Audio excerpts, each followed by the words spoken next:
Il repensa à l'homme mystérieux, à ce pacte qui avait promis le succès mais qui lui avait apporté tant de tourments. Il se demandait s'il n'avait pas fait une erreur fatale en signant ce contrat. Mais il savait aussi qu'il était trop tard pour revenir en arrière. Cette nuit-là, Léo fit un rêve étrange. Il se trouvait à nouveau dans la chapelle abandonnée, face à l'homme mystérieux. L'atmosphère était lourde, remplie de non-dits et de mystères. Léo sentit une main glaciale se poser sur son épaule, et la voix douce mais menaçante de l'homme résonna à ses oreilles. « Souviens-toi, Léo, chaque succès a un prix. » Il se réveilla en sursaut, le cœur battant à tout rompre. Ce rêve n'était pas seulement un produit de son anxiété, il était un rappel, un avertissement. Léo savait qu'il devait trouver un moyen de se libérer de ce pacte avant qu'il ne soit trop tard. Mais comment faire? Les termes du contrat étaient clairs, et il ne connaissait même pas la nature exacte du prix à payer. Malgré tout, Léo n'était pas prêt à abandonner. Il commença à chercher des solutions, à explorer des pistes qui pourraient l'aider à annuler le pacte. Il consulta des livres sur les pactes et les malédictions, chercha des histoires similaires dans la littérature et les mythes. Chaque petite découverte alimentait son espoir, mais les réponses restaient évasives. Ses recherches l'amenèrent à revisiter la chapelle abandonnée, espérant y trouver des indices ou des réponses.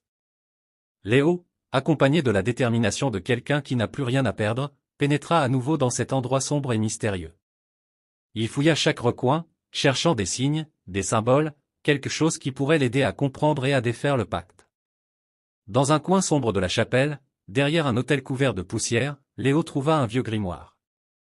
Ses pages jaunies étaient remplies de symboles étranges et de formules anciennes.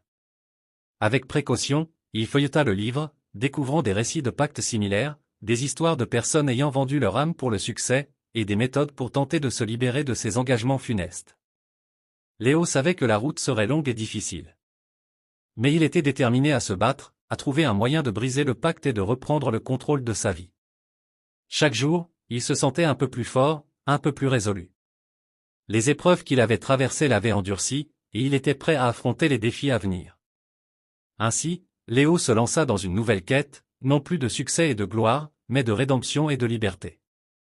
Les premières conséquences négatives de son pacte avaient été un réveil brutal, mais elles l'avaient aussi poussé à se dépasser, à chercher la vérité et à se libérer des chaînes qui le liaient à ce marché infernal.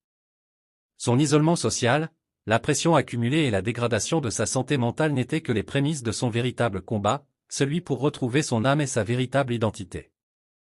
Dites-nous en commentaire de quel pays vous me suivez pour que je vous embrasse.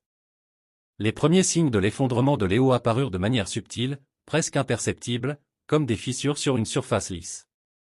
Mais, au fil du temps, ces fissures s'élargirent.